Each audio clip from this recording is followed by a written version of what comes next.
Now, it's time for Tensions Running High, a Penrith Panthers podcast presented by the Western Weekender. Thanks to Penrith Toyota, here's Troy Dodds and Nathan Taylor. Hello everyone and welcome to Tensions Running High, a Penrith Panthers podcast presented by the Western Weekender. This is episode 55. A big thanks to our sponsor Penrith Toyota. The highest quality on new and used cars. Visit penrithtoyota.com.au. I'm Troy Dodds. I'm joined by Nathan Taylor. Hello Nathan. Hello Troy. On this podcast we talk everything Penrith Panthers and we are well placed to do it. For more than 30 years the Weekender has bled Penrith and we've been there for all 6 premierships and the odd wooden spoon as well. On the agenda today, 10 years since the Panthers sacked Ivan Cleary. Nathan's got an off-season guessing game for us, and we talk about the Perth Bears and the Papua New Guinea Chiefs. But let's begin the show. Nathan, we had some footy on the weekend. How did you enjoy the PM's 13? Oh, Troy, I have a confession to make. I actually missed the two PM's 13 games on the weekend. Yes, I was out and about exploring our great city of Sydney. I wasn't at the Palatine protest, don't worry. I was just exploring the city and doing some shopping, and so I missed it unfortunately. But I heard it was quite a good game. I guess the men's one. It was quite tight. Was it? No? I wouldn't know because I also didn't watch it. I watched a little bit of Bathurst. And, I actually watched more of Bathurst than the it was getting exciting. But this is the reason we're asking the question. Should the Prime Minister's 13 game just be a thing of the past? We talk about how players are overloaded. We talk about how the schedules are just really, really tight and the season's too long. And then we throw in this random game, which, to be honest with you, means nothing. I mean, I know that the players involved, particularly like your Matt Eisenhuths of the world, who might not get another rep jumper, would maybe disagree with that. But ultimately, it does mean nothing. Maybe it's great for Papua New Guinea, and I think that's why they'll keep it, especially with the new team coming in. But it really serves no purpose, and I don't think anyone was that interested in it on the weekend. Yeah, I don't think many people are interested because all respect to the Papua New Guinea Kumals, like we don't really know many of their players, so it's not like, and we know going into it that Australia 99% of the time are going to win. But all sports have friendly matches, I guess. Soccer often has friendly matches, other sports have friendly games. So if this is what this is, essentially, it's an exhibition match, it's a friendly match between two rugby league loving nations. I don't see a problem with it. While it doesn't interest me as a viewer, maybe because of the time slot potentially, like Sunday afternoon, that we've just gotten over the grand final. It was interesting that was there a need to actually schedule it for that time slot, because they did literally schedule it against Bathurst, which is one of the biggest sporting events on the calendar. Maybe the Saturday time slot would have been better. Saturday night, something like that. Do they have lights there at Port Moresby Stadium? I don't know. You'd hope so, if they're going to play full-time rugby league there. All right, well, neither of us saw the game, but a win for Australia. Now, that does lead us in, though, to talk about PNG. We had the big announcement over the weekend that the PNG side is going to be called the Chiefs. I think there was some talk about them being called the Pythons or something. Pythons, the Angels. There was a few names floating around, but the Chiefs has gotten the nod. All right, now to confirm, we've got the Perth Bears coming into the comp in 2027. Yep. So next year is the last year of the 17-team comp as we know it, with that bye every week. So then in 27 we'll go to an 18-team competition, so that would be an extra game every weekend. Now, what's interesting about that is that the TV deal doesn't expire until the end of that season. So, look, I haven't, asked anyone this, so I'm just, pondering what happens there. I mean, there's an 8th game. Is it written into the contract somewhere that, with Fox Sports, for example, that will you just automatically get this 8th game? Or are we expecting, as we talked about last week, that we'll have the new TV deal kicking off early? So bizarre situation there as to exactly what happens and what time slot they have. So it's in only one more season's time, we're going to have a new time slot, regardless of a new TV deal or not. Well, by all reports, I think the aim is to have the new TV deal done in the next few months, I guess. I think probably early next year they'll probably make an announcement, and then that'll override whatever's in place now for 27. So I think that's what will happen. I think that new TV deal that comes in will kick in early. And I think you can pretty much guarantee that you will have Sunday night time slot, because that would allow the game to be on for home games for Perth anyway on Sunday afternoon. So I think you'll find a lot of Perth games the Sunday night match. Because when else could you schedule another game? Really, there's no other time slot left. No, not unless you went earlier. Or you went Monday. On the Sunday, or you threw back in Monday. But I don't think we're going down that path. Look, I think we had a season or two where we did Monday and Thursday. And look, even as an NRL lover, that is too much rugby league. You need... And the game thrives on its stories. You need Monday, Tuesday, Wednesday for the stories to be the star of the show and not the footy. So I don't think that'll be happening. No. And then obviously the year after, PNG comes back in, the guy comes back into... Yes, now that is if PNG starts in 2028. You're still sceptical, and it all seems like it's all good to go. They seem very positive about this. I'm very sceptical, and I still think as well we are going to one day look back on it and say, yeah, that wasn't our smartest move, PNG. I just think that it's not right to have an NRL franchise out of there. I don't think that they've proven in any way, shape or form that, you know, and we know it's politically motivated. Yeah. But they haven't proven in any way, shape or form that they'd be ready to host NRL matches and have a competitive NRL team. And I think that's the big factor here. Are we just introducing a team that is just going to be the easy beats of the NRL every week? Well, Volandi's saying he sees them being more successful than the Dolphins in their first few years. So I don't know whether he means like off the field in terms of fan numbers and business support or that sort of thing, or if he means on the field. But on the field, it's going to be difficult because we still haven't got players to go to Perth yet. No. And we're expecting a big flurry from in about 3 weeks' time of players signing. That's going to be weird to see all that come through. On November 1. Okay, well, can you see a world where the perfectly timed off-contract Ivan and Nathan Cleary head to Papua New Guinea in 2028? Is there a world where this happens? Yes, there's a world where this happens. You can of course, you can't rule out anything. What a signing that would be for them and for the NRL just to take over this new franchise in a new country. That would be incredible. Okay, how much do we think Nathan Cleary is on? Would he be on $1.2 million right now at the moment, or $1 million a season? Oh yeah, 1.2, 1.3. Okay. Yeah. So his next Penrith contract could easily be 1.5. Yes. How much would it take for them to give Nathan Cleary per season, do you think, to go, okay, I'll go to Papua New Guinea? 2 mil. You only think 2 mil? I think, look, you're probably right. It does make him... Well, yeah, they've got to have a salary cap as well, like every other club. It does make him rugby league's first $2 million player. Okay, Ivan Cleary. We don't know. We have no idea what Ivan Cleary's on. But let's just say Ivan Cleary's on $1 million a season as the Panthers coach. How much does it take Ivan Cleary, the beach-loving Northern Beaches Penrith coach, to go to Papua New Guinea and live in the compound? Is there a beach at the compound? I doubt it. Well, apparently Papua New Guinea is full of resorts. So, you know, obviously there are beaches close by. We know how much of Ivan was a fan of the COVID resort lockdown. Yes. He was the best time of his life. I think. Look, he could do a Mal Meninga type situation where it's a 2-year deal somewhere, or a Wayne Bennett at the Dolphins, and then a caretaker coach takes over eventually. But yeah, look, it's unlikely to happen. We hope it doesn't happen because we want them to be at Penrith forever. But it would be. You would entertain the idea if it was them and if that was possible. But you'd also want a good team coming over as well. You know, like I'd imagine they'll pluck some local guys, some PNG juniors. That'd have to be half the team would have to be full of those guys, and then a lot of NRL talent would have to go over, and somehow they make it work. Yeah.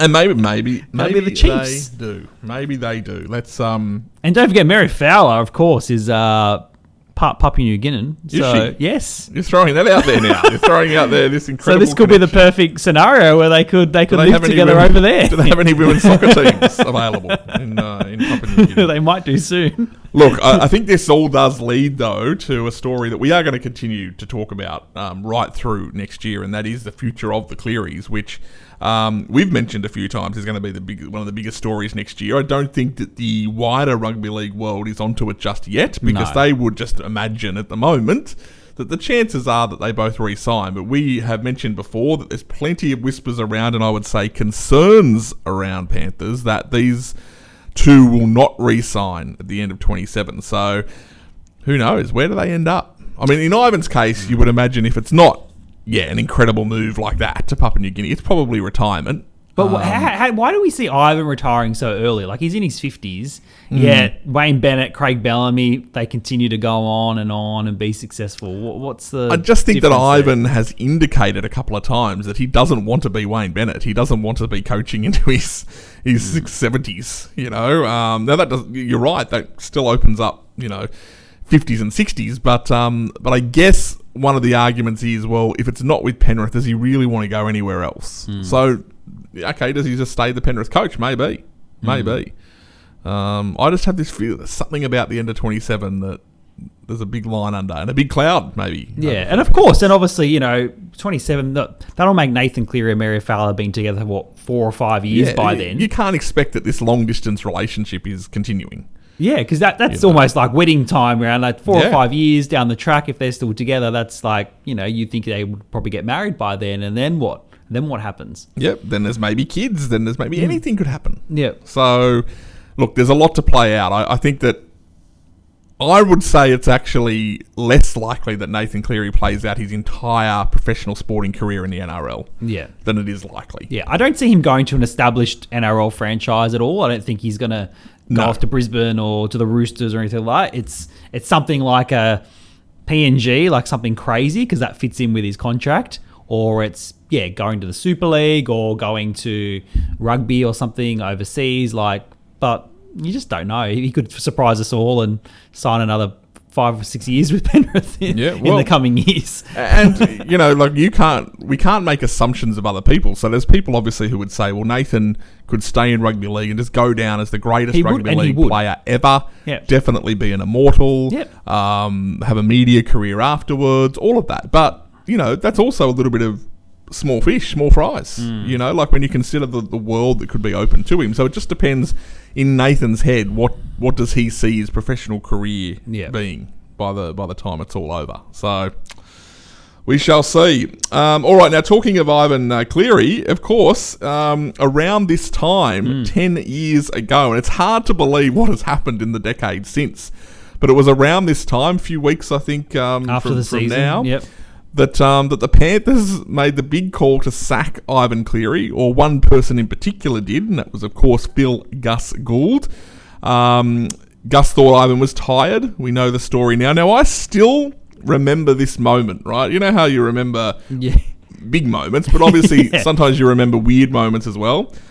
I was unlocking the door at my my house at the time on Stafford Street in Penrith, my little 3-bedroom townhouse there. And I got a text message from you, and it said, "Did we just sack Ivan Cleary?" It was me that you heard it from. Yeah, it was you.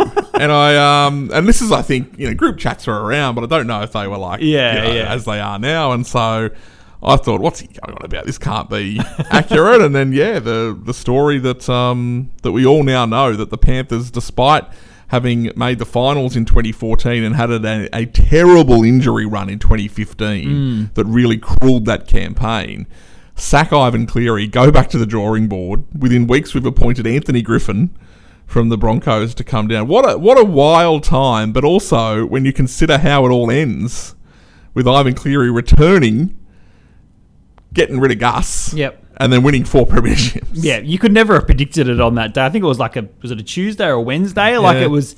Actually, I think it was a Thursday. Yeah. I actually got this feeling it was definitely in the midweek at some point. And I think what surprised us all, because we just didn't see it coming. Usually rumours come out that Ivan Cleary's in trouble or a coach is in trouble, as we've seen with the coaches this year in the NRL. But this one it was kept that secret. It was like Gus woke up that day and called him to an... And I don't think Ivan expected it either. I can't remember what he said at the time, but I don't think he even expected that he was going to get the punt. And obviously Gus used the excuse that he was tired, and that's the one that's been sort of...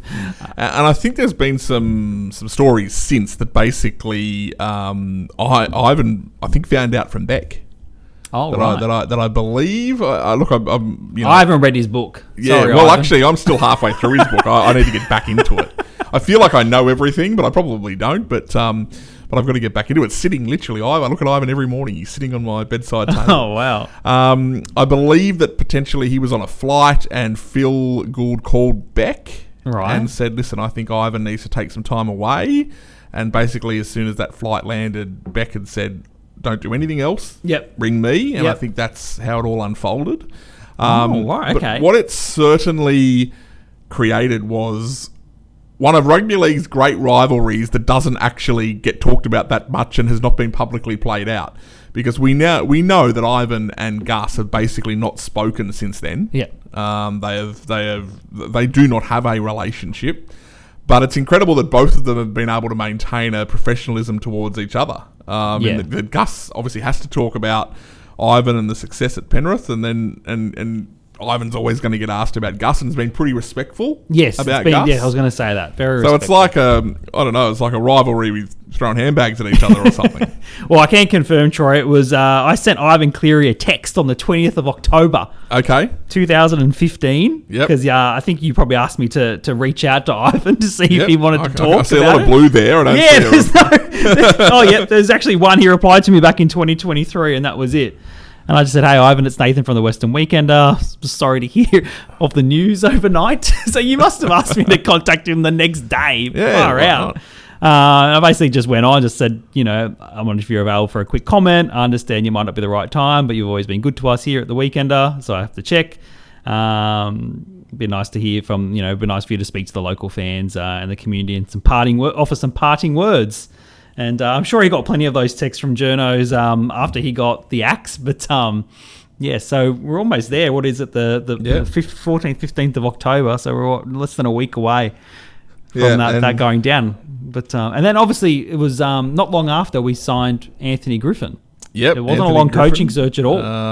So I'd say that Gus had that very much lined up, and along comes Anthony Griffin to did the big press announcement in front of the Oak Fridge. Yep. And up in the Chairman's Club, that press conference announcing Anthony Griffin's arrival, and so sparked some interesting seasons, some success in terms of making the finals, but not getting to that extra level. And then it all turns back around on Gus, and Ivan Cleary in the dead of night basically returns to the Panthers, and the rest is history. Yep. Makes the grand final in 2020, wins the next 4 competitions, and has the last laugh. And it's funny, you look back on it now and you go, well, if we didn't sack Ivan in 2015, does he win 4 comps later on? Well, it's hard to believe he does, because he do you see Penrith being successful that next year? Obviously had that off year in 2015, and that was the reason he went. But then in 2016, 17, 18, Anthony Griffin did make the finals in those years. Yep. Whether Ivan could have done the same, it's anyone's guess. But this is alternate rugby league that we've talked about, and you know what I reckon happens? Here you go. Here's my storyline for you. Penrith still make the finals in 16, 17, 18, as they did, and probably go out around the same time as they did. Second week 2. Yep. 2019 still happens though. The poor season that ended up being Ivan's first, and we sack Ivan Cleary at the end of the 2019 season. Mm-hmm. And it never happens. The run doesn't happen, because then we do a rebuild. Yep. We do a rebuild. So it's amazing, but thanks Gus for thinking Ivan was tired, because I think that it's funny, these sliding doors moments. But and I don't think Ivan's ever agreed that was he. I don't think he ever said, "Yep, that was a good move that I needed." He's always been adamant that he wasn't tired, and that he still had plenty in him, but. Yes. I'm sure Ivan will look back on his career as well, and the worst years will be those Tigers years. He didn't belong there. It wasn't the right club for him.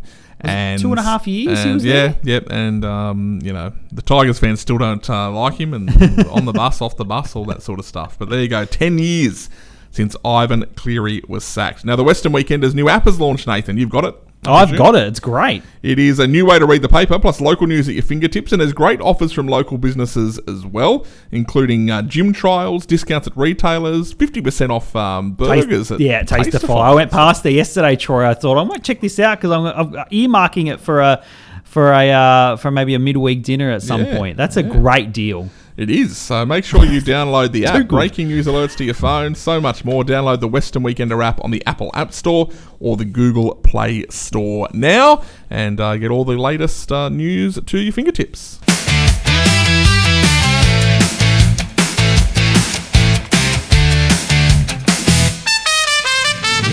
All right. Now, Nathan, You've got a bit of a game, I believe.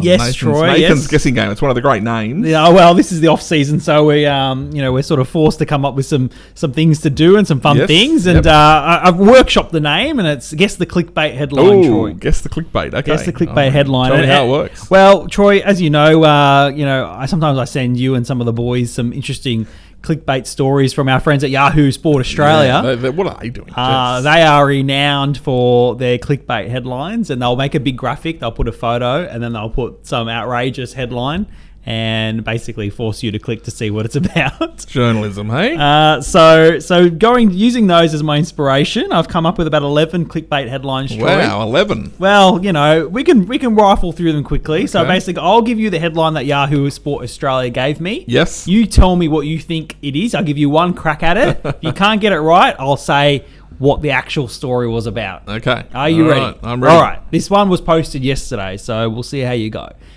Okay. Panthers make key move after two-time premiership winner signs with Bears. That is a new assistant coach for the Panthers because we had, of course, Ben Gardner. Ben Gardner go to the Bears for 2 years, and of course Ben Harden comes in to be the Ben new Gardner's coach. the two-time premiership winner. Premiership winner Ben Harden. This relates to Peter Lang's scoop over the weekend that Harden, who coached the Cup side, is now taking over Ivan Cleary's spot with Peter Wallace. Yep. So classic one there. Everyone would have thought it was a player that was signing with the Bears already, but not. All right, next one. Panthers drama back in spotlight as Broncos fans set to be dudded. Panthers drama back in spotlight as Broncos fans set to be dudded. What would this be about? Panthers drama. Okay. Is this something to do with the World Club Challenge? It is, Troy, yes. Okay. So this relates to the Broncos having to travel to England for the World Club Challenge if it goes ahead, of course. So Yahoo go on to say that this year's World Club Challenge was scrapped because the Panthers refused to play. Remember all that happened? We refused. Because we had Vegas as well. We refused to go to England and Vegas at the same time. We didn't actually refuse to play, but anyway, The next one. Fans all say same thing about Mary Fowler after $10 million Cleary bombshell. Is this something about Nathan Cleary playing soccer? Oh. Is this? Did I see this story? Yeah, look, no, it's not soccer, Troy. This relates to... apparently Penrith fans agree that Nathan Cleary should take a reported $10 million to go to Rugby 360. Yep. And it gives him a chance to move closer to Mary Fowler. Excellent. That's the case. 10 million, sure. This is an easy one. You'll get this. Fans react as 4 Panthers premiership players set to hit open market. What does this relate to? This would be a number of our players, of course, on November 1 can talk to the open market, other clubs, players like Liam Henry, Scott Sorensen. And the like. Yep, and Lindsay Smith and Luke Gardner, of course. Yes. All on the open market in a couple of weeks' time. This was one of my faves. Welcome back. Panthers announce return of Premiership hero. Well, that'd be Jack Cogger, I'm guessing. I don't know about Premiership hero, but, geez, they must get some good clicks out of these Penrith fans. For sure. I like this one, Troy. Panthers player's confession about teammates after signing with rival club. So a Panthers player has made a confession about his teammates after signing with rival club. Well, there's only one Panther who signed with a rival club this year, and that's Brad Schneider. It's not Brad Schneider. I'd say it'll be something about Jerome Luai. It's not. It actually relates to one gamer, David Farley. He signed with the Dragons, and he admitted he left because he was stuck behind Bizza, Casey McLean, and Paul Alamotti. Oh. Blockbuster development. What a development. Another one. A shock claim about Cleary as Walsh proves NRL legends completely wrong. What's the shock claim about Cleary as Reece Walsh proves NRL legends wrong? Is Reece Walsh now should be our highest paid player? I don't know. This relates to Reece Walsh apparently taking over Nathan Cleary as the best player in the world because apparently Cooper Cronk and Andrew Johns were both proven wrong because they said that Nathan Cleary was about to do his homework on Reece Walsh and beat him in that prelim. So they're the legends that were proven wrong by Reece Walsh. Proven wrong. This should be easy. Family comes first. Panthers star steps away for fiancé. What? There's a Panther star. He stepped away. Stepped away? Like that's Liam Martin, of course, not taking his Kangaroos jersey this year because his fiancée, of course, is heavily pregnant. Yes, of course. So he stepped away. He stepped away. We've got a couple more here to go. This one, this in quotation marks, Troy, it's rubbish is the quotation. Backlash over claims circulating about Panthers. It's a tricky one. Ooh, it's rubbish. I know that the dynasty's over. Very close. Very close. So this actually relates to Jamie Soward shooting down a suggestion that the Panthers dynasty is over, following the loss to the Broncos. So that's very good. I got two more for you, Troy. Nathan Cleary's horrible confession as Ivan rejects claim about Panthers. I'm going to say sort of the same thing, is that the dynasty's over. Very close. Yep. So basically, Nathan Cleary said in a post-match interview after the Broncos lost that it was a horrible feeling to be out of the finals, and that Ivan rejected the claims that the dynasty was over. Yes. Thanks, Ive. And perhaps my favourite for last, major blow for Panthers as young gun signs with Gold Coast Titans. Major blow. This is a big blow, this one. This would be one of our Bulldogs debutants from that night, getting a deal at the Titans? Or? No, it actually is not. No? Not a debutant. This person was quite far away from playing the NRL. This is about young gun halfback Jet Sider. Right. Sorry if I pronounced your name wrong, Jet. He's 18. He plays SG ball for the Panthers. Okay. And apparently he has signed with the Gold Coast Titans, which is obviously a major blow for Penrith. The Yahoo, losing an SG ball player. Yahoo running stories like this, they must get a lot of clicks out of Penrith fans. They do. Look, and they don't discriminate. They obviously talk a lot about the Broncos since they won the comp, and they do a bit of AFL. But I'd have to say over the last 4 years, every second day there's a new Cleary or Panthers or whatever bombshell happening. They are the Daily Mail of sport. Yeah. And it's terrible. Someone put their name to these stories. Yes. Yeah. They all have names on them. All people, I don't know if they're Will Journos or whatever, but they're all reporters with their names on them. You're proud of those, really? I guess you got to put dinner on the table, don't you? All right. Well, great game, Nathan. Well done. And happy to bring it back at any point. Yeah, There's always new headlines coming up. So if you're happy for the clickbait game to return, we'll see what they come up with next week. All right, a couple of topics to finish up on. First of all, big congratulations to outgoing Panthers halfback Brad Schneider, who got engaged on the weekend. So, hang on, I missed all of this. So, did he not go to Papua New Guinea because he was going to pop the question? Well, is that what? I don't know for sure, but that's what it sounds like, because obviously he pulled out late. So, is that to ring Mal Meninga and say, Mal, I've got this all planned. What's Mal Meninga got to do with it? You mean Kevin Walters? Kevin Walters, sorry. Mal Meninga's at the Bears. Kevin Walters. He's rung Kevin Walters, and he said, look, Kev, I'm not going to be able to make it to Papua New Guinea because I've already bought the ring. I've got this all sorted. He's probably had accommodation weekend away. Looked like he was at the ocean somewhere. Yeah. That's probably what's happened, yes. I'd say that was the like as a player. We'll never know because Brad Schneider's gone, so we won't get to interview him, but you'd have to think that was the plan all along, yes. He's given up a rep jumper to get engaged. I was fortunate enough to interview Brad, of course, before the 2024 grand final. Did we even run that story? I'm sure I could have run online, maybe. I don't know. Somewhere. All right, and now the other topic I wanted to bring up today is, of course, around the New South Wales Cup and reserve grade, because I mentioned to someone the other day, I watched the New South Wales Cup grand final, and they were like, how? I told them that I bought my Bar TV 24-hour subscription, and they said, oh, look, I wouldn't watch New South Wales Cup unless it was back on Fox League. Right. Okay.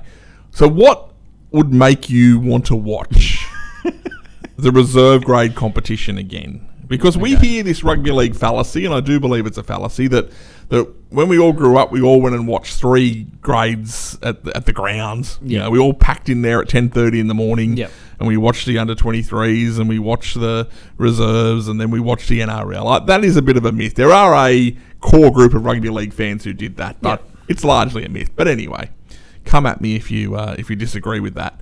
What would make you watch reserve grade? Actually go to a game and watch it? No, or become watch a regular fan watching it on TV. Watch 1 or 2 games a weekend. So are we talking just New South Wales Cup? Yeah, New South Wales Cup. What would make me watch New South Wales Cup? Look, I must admit, it doesn't interest me too much. I'm the sort of person that won't get to the game. I'll probably get to the game halfway through a New South Wales Cup game back when we were playing at Penrith Stadium. Yep. I wouldn't definitely not get there for the start of it.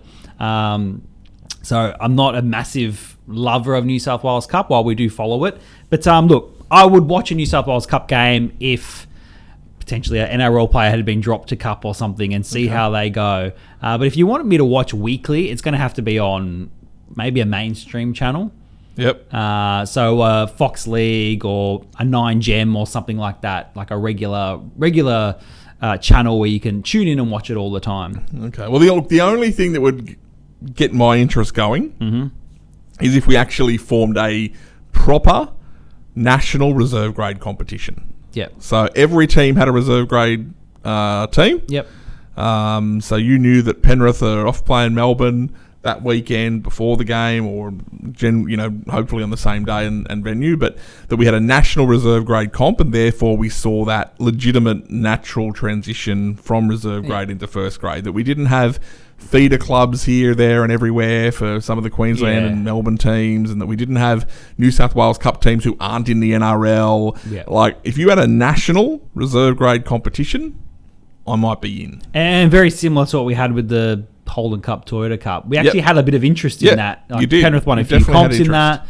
We saw a lot of Holden Cup players go straight to the NRL. Yeah. Like, they skipped reserve grade, some of them. And it might be worth noting that still could be the better option, because obviously in reserve grade you've probably got a lot of out of form players or players who just aren't good enough for first grade sitting in reserve grade as well.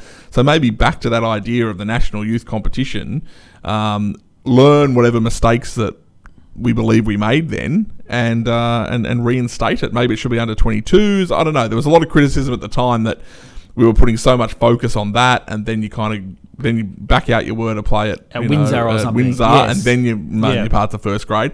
But so how did we fix it? Well, now we just have all the other grades playing at Windsor. Like, how did that fix it? No, and I think that was a Shane Richardson idea, that he was working for the NRL at the time, and he recommended that it go. But I know Gus was very adamant that it should have stayed, and I think he still talks about that competition should have remained, that under 20s. But I don't know, another thing that could get me to watch is maybe if there was some rule changes in the reserve grade. Okay. We saw some, I don't know what, but some things that we don't. They made trial in reserve grade, and one day they might utilise in the NRL. Just something, make it a little bit different, a bit of a point of difference somehow. All right. Well, tell us what would make you watch reserve grade. Podcast at westernweekender.com.au. You can send your feedback. We've got plenty of time to read feedback out. What if every club had like an ex-player come back, like a legend player that would play in the team? That's good. Yep. Just trying to jazz it up, get people to watch, Yep, I like that. A Matt Moylan or something could, he could be the legend player that plays for Penrith. He could do that. So you could do it. Or you could have a fan who's allowed to go out there and play or something, you could go out and play for Penrith. All right, well, that's it. We've got any footy this weekend? I think we've got Samoa playing New Zealand. Look, Troy, if you just, fill for a second, I'll check the NRL app. Well, of course, we've got the Kangaroos. They're in action not this weekend, but the weekend after. We kick off 3 consecutive weekends of the Ashes with the Kangaroos playing England. But we do have some games this weekend. There is some international games this weekend. And I know Jerome Luai's got his Samoan team in action. Yes, he does. He does. Of course, we saw the Samoan team go over to New Zealand, didn't we, for their first games? So on Sunday at 4 p.m, we have the Kiwis, so New Zealand, taking on Samoa at Go Media Stadium in Auckland, Troy. Yep. And the day before, I know you'll be watching this, Fiji Bati versus the Cook Islands. Excellent. In Port Moresby. And all those games are on 9 and KO and Foxtel. All right. Well, look, you know what? I probably will be watching. There's no Bathurst on this weekend, and finally we get to see some legitimate international footy, which I'm looking forward to. But all right. Well, so there is footy this weekend, and there's footy all the way through basically until mid-November. So we're still going strong, and then we'll be back in pre-season training, and the season will be here before we know it. Now, I'm not. Yeah, when do you know when the Kangaroos and England games are on? Because at the moment the NRL app is, I think, all over the spot. Yeah, so we're playing on a Tuesday. They're on Sunday week. Sunday week, okay. And it's about 1 a.m. Yeah, okay. Yeah, and they go 3 consecutive Sundays. I ran into the great Grant Atkins at a referees function on Saturday night, Troy, and I asked him you're off season mode. He goes, no, I'm not. I'm still training. I'm still preparing because I expect to get picked for one of these test matches. Right. Okay. So he's either going to go to England. Apparently, they select one Australian referee to go to England to help out with that series, or he'll remain in Australia or Australia, New Zealand to do the Pacific Championships. And I asked him, I go, which one do you want? And he said, of course, England. Yeah. And I'd say the best referee should get that gig, so that should go to Grant. But it's still nervous times for him. He's still got some big things coming up, so I expect him to probably get that Ashes gig, I guess. A referees awards night, that'll be a hoot. Yeah, well, I go every year, Troy, and we do a lot of functions at this time of year, but I have to say this is up there with the Merv. Is it really? Yeah. Oh, okay. A nice early finish too, around 9:30. Okay. You're out of there. Matt Cameron was on my table. Someone blows a whistle at 9:30 and it's all over. That's right. And because the speeches, a lot of them are kids that come up, like teenagers, so they don't say much. But yeah, Matt Cameron was at my table. Some big David Trodden from the New South Wales Rugby League also at my table. So look, it is a good night, but you can read all about it in this week's paper, actually. Absolutely, which is out on Thursday. And I've got to tell you, that is it for Tensions Running High for this week. Back with another episode next week, of course, for another few weeks anyway. Visit westernweekender.com.au. Follow us on all the socials, download the app, check out the print edition, as Nathan said, every Thursday. I'm Troy Dodds. Nathan, thanks for joining us. Thanks, Troy. And thanks to Penrith Toyota for their sponsorship. Whether you are a 67er, a Brandy and Royce convert, or a Gerds guy or girl, you are on the bandwagon for the first time, maybe. Well, we're all in this together. Let's go Panthers, and we will see you next week.